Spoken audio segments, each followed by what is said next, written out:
দর্শক, আমরা আপনাদেরকে বলেছিলাম পর্যায়ক্রমে প্রত্যেকটি জেলাতে আমরা যেতে চাই।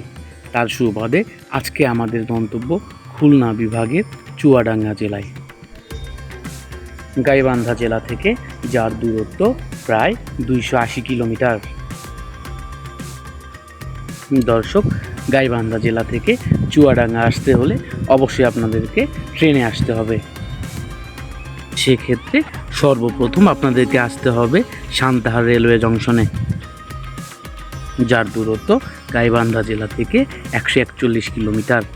এখানে আসতে হলে অবশ্যই আপনাকে বাসে করে আসতে হবে। আমরা এই মুহূর্তে আছি সান্তাহার রেলওয়ে স্টেশনে। আমরা মূলত এখানে পৌঁছাইছি আরো 20 মিনিট আগে। তো পুরো স্টেশনটা ঘুরে দেখতেছি। আসলে উত্তরবঙ্গের মধ্যে সব থেকে বড় রেলওয়ে স্টেশন হচ্ছে সান্তাহার রেলওয়ে স্টেশন। তো আমরা এখান থেকে চুয়াডাঙ্গার উদ্দেশ্যে রওনা দিব। 220 টাকা করে প্রত্যেকটা টিকিটের মূল্য নিল আমাদের থেকে চুয়াডাঙ্গা রেলওয়ে স্টেশন পর্যন্ত। তো আজকে আমার এই ভিডিওতে পুরো ট্যুর আমি আপনাদের সঙ্গে শেয়ার করব। সবাই ফুল ভিডিওটি দেখতে থাকুন। সান্তাহার থেকে চুয়াডাঙ্গা যেতে আমাদেরকে গুনতে হয়েছে প্রত্যেকটি টিকিটের জন্য 220 টাকা করে। তো আমার হাতে আপনারা দেখতে পাচ্ছেন 4টি টিকিট। আমাদের 4 জনের জন্য 4টি টিকিট নেওয়া হয়েছে। তো আমাদের এখন গন্তব্য হচ্ছে চুয়াডাঙ্গা। আসলে চুয়াডাঙ্গাতে এই প্রথম যাতায়াত আমাদের। অবশ্যই আপনাদেরকে মাথায় রাখতে হবে 12টা 15 মিনিটে এখান থেকে ট্রেনের রাইট টাইম। 12টা 15 মিনিটে ছেড়ে যায় ট্রেনটি। সো আপনাদেরকে অবশ্যই আসতে হলে এই সান্তাহার স্টেশন রেলওয়ে স্টেশনে 12টার আগেই পৌঁছাইতে হবে, নাহলে ট্রেন মিস করে যাবেন।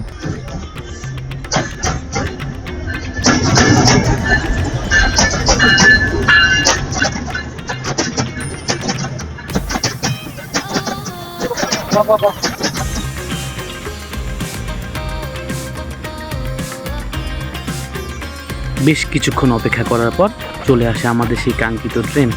আমরা ট্রেনে উঠে পড়লে শুরু হয়ে যায় আমাদের ট্রেন যাত্রা।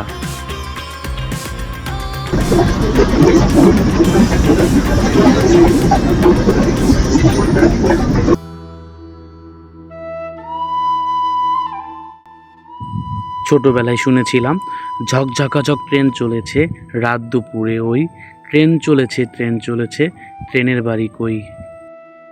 সত্যি আমরা সেই ছোটবেলার ট্রেনের বাড়ি আজও খুঁজে পাই নাই। মাঠের পর মাঠ পেরিয়ে আমাদের ট্রেন চলতে থাকলো তার নিজস্ব গন্তব্যে।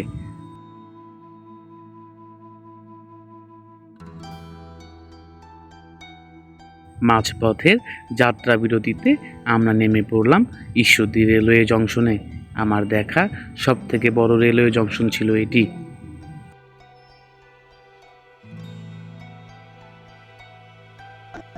আমার সর্বপ্রথম এই ঈশ্বরদীতে আসা, ঈশ্বরদীর মাটিতে এই প্রথম পা রাখা। এই জংশন ছিল অনেক, যেমন আমাদের বোনারপাড়া ধরেন, তারপর লালমনিরহাট, সান্তাহার, সেটার থেকেও অনেক বড় মনে হচ্ছে আমার কাছে।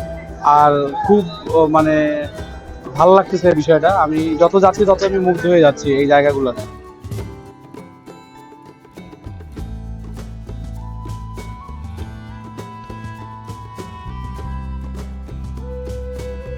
যাত্রা বিরতি শেষে ট্রেন আবারও ছুটে চলে তার নিজস্ব গন্তব্যে। কিন্তু এবার আমরা চোখে যেটা দেখলাম সেটা একদমই অবিশ্বাস্য ছিল।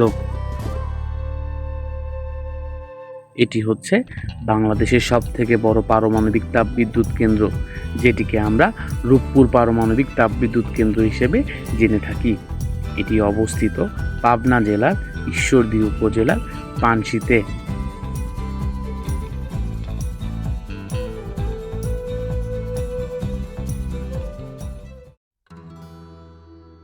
আরও একটু বেশি অবাক হয়ে গেলাম এই রূপপুর পারমাণবিক তাপবিদ্যুৎ কেন্দ্রের পাশ দিয়ে বয়ে চলা এই নদী এবং এই ব্রিজকে দেখে।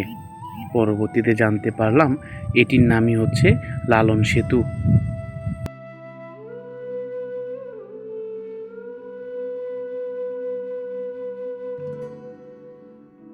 ঈশ্বরদীর এই সৌন্দর্য দেখে কিছু সময়ের জন্য আমার মনে হতে লাগলো আল্লাহ যেন নিজ হাতেই সব সাজিয়েছেন।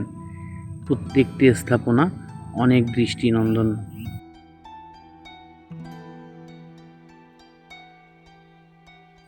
কিছু সময় পর আমরা আমাদের জন্য কিছু খাবার কিনে নিয়ে আসি। ট্রেনের মধ্যেই খাওয়া শুরু করে দিই। প্রচণ্ড পরিমাণে ক্ষুধার্ত ছিলাম আমরা। প্রায় 4 ঘন্টার একটি আনন্দময় যাত্রা শেষে আমাদের গন্তব্যস্থানে আমরা পৌঁছে যাই।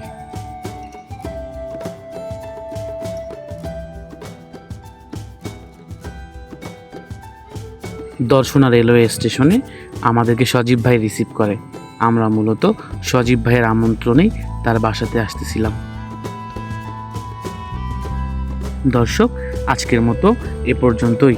পরবর্তী ভিডিওতে আমরা দেখাবো কার বাসায় ছিলাম এবং চুয়াডাঙ্গার কোথায় কোথায় ঘুরলাম। সে পর্যন্ত সবাই ভালো থাকুন, সুস্থ থাকুন। আল্লাহ হাফেজ।